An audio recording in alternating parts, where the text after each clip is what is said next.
Let people do whatever they want to do. It's just when women don't want to take accountability for the fact that, like, again, if I took steroids for 20 years, then all of a sudden, like, hey, Michael, I just want to let you know, like, you're having trouble with your liver. Well, it's my fault. I took steroids for 20 years. Yep. But if you do the same thing to a woman, is be like, hey, you've gotten a little overweight and it's actually causing you to not be able to carry a pregnancy to term. No, it's men's fault. No, it's not. It's your fault. You didn't pay attention to biology. For everything, if you want to do things, like, again, if you want to hoe it up when you're in your early 20s and you want to film with multiple men on your fucking OnlyFans, but you're making a grip, you're making a ton of money and you're investing in real estate, you're going to have a ton of money. But later on, when a quality man that you're looking for wants to fuck you but not date you, don't blame men. And that's the problem. Like, these women just do not grasp this concept. And the other thing is, like, for men, and men are becoming more intelligent when it comes to this. I've had a debate on this with Jamie Lynn and the guy who owns the studio, John Orlando. And I'm sorry, like, the data is very clear on this. The more sexual partners a woman has before she's married, the more likely she is to cheat and the more likely she is to divorce you.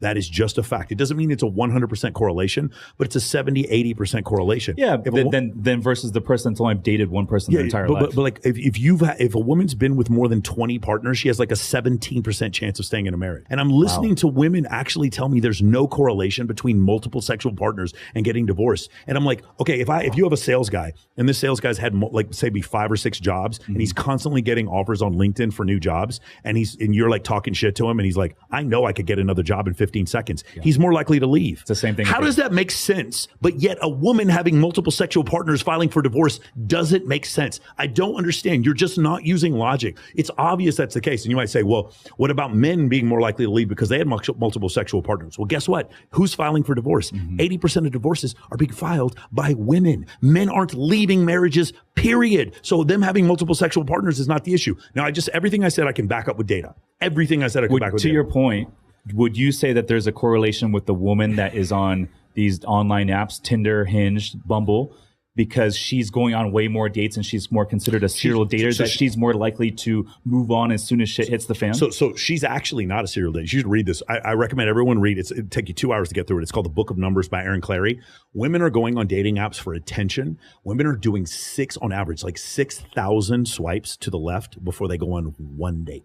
6,000 per one day. Now, obviously, you're going to have a girl who's going through some sort of like trauma, or she's a nymphomaniac, or she's been, something's happened where she just like wants to fuck a different dude every day. We're talking like 3%, 1% of the population. So you're saying if a girl swipes on you, you're like one of a lot of men that she actually swiped on and wants to talk to. So just the swipe. Yeah. The top 20% of men are getting 63% of the right swipes. The top 10% of men are getting 63% of the right swipes. The top 20% of men are getting 83% of the right swipes, which means the bottom 80% of men are competing with 17% of women. 17%. Like, it's a disaster for men. It's so unequal. So the reality is, now once she swipes, what's the likelihood of her going on a date with you? And then once she does that, what's the likelihood of her having sex with you?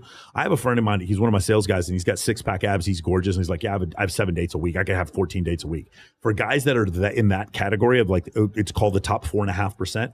There's a 4.5% of men that women actually pursue because of their physical attractiveness or whatever. There's 20% of men that women find attractive. And then there's 80% of men that women find unattractive. And so from that standpoint, if you just base it on physical attractiveness, you're just not doing well. And what you'll find is on these dating apps, women are not actually going on there to date. They're going out there because they get validation and admiration, and they get OnlyFans subscribers. That's why they're doing it. So Tinder, Bumble, and Hinge, you're going to find that there's a few guys that are getting all the dates and a ton of women that are going on 1 or 2. Well, generally what happens whenever there's a new dating app that comes out, there's a few months where there's a bunch of girls that jump on it because they think it's different. They all get by Brock the bartender, who doesn't call them back. They all end up just having, like, they end up then think they found their boyfriend having meaningless sex with some fucking shortstop for the Padres who never calls them back again. And then afterwards they're like, fuck this dating app. And then they get off it. And by the time you get to the 2 or 3 year period, it's just nothing but women with borderline personality disorder or have 4 kids. That's all that's left on those apps. It's just nothing but morbidly overweight women, or if they're attractive, they're either prostitutes or girls trying to get you on. I think dating apps are disastrous. I agree. And quite frankly, I prefer organic. I prefer Instagram's 10 times better. Instagram's for a guy that has an audience or a decent Instagram, that is the way to do it. Yeah. And even when I meet girls out and about now, like let's say I meet someone at the gym, and and it's very nonchalant. I never approach girls at the gym, but let's say I've been there a couple months. We both know of each other. I'm working out next to them, I might say, hey, my name's so-and-so. I just want to introduce myself. I see you around.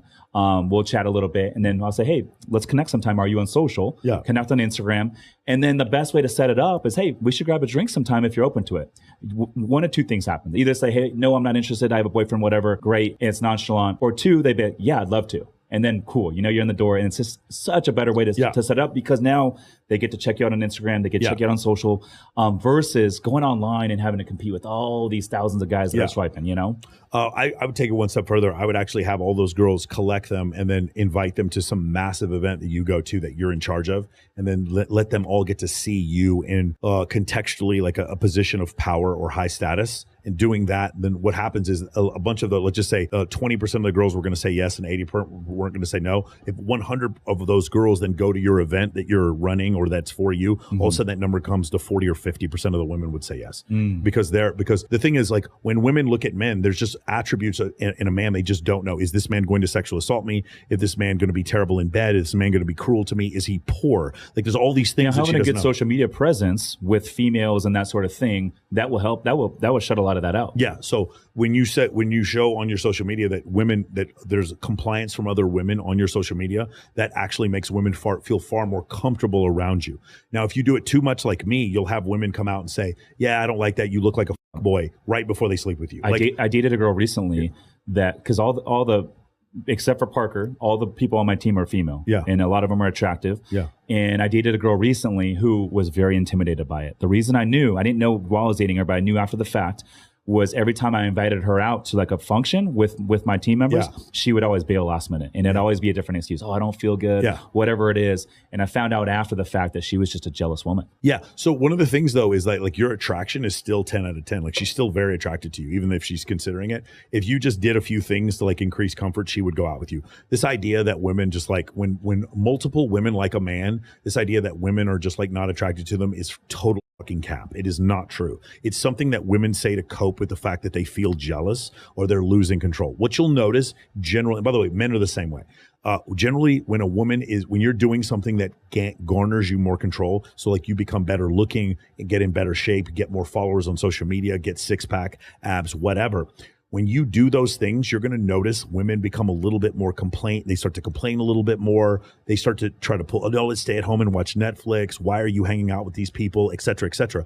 When you do things that gain control, you're going to notice women have a problem with it. When you do things where you give up control, like the dad bod is one of the greatest examples of this. Women saying they like the dad bod. The dad bod is utter and complete lunacy. This idea that women are attracted to men who are fat is stupidity. But what they do like is that where dad bod comes from is when a woman gets pregnant, men also, when they're partnered with a woman, will have increased prolactin levels and they'll put on weight and they look like Seth Rogen or Vince Vaughn or Elon Musk, and you see them pasty and fat or whatever. And women, what's happening is women are like, oh, he's not going to cheat on me because he's fat now and he's going to stick around. So it gives her comfort. Right. So it gives her comfort.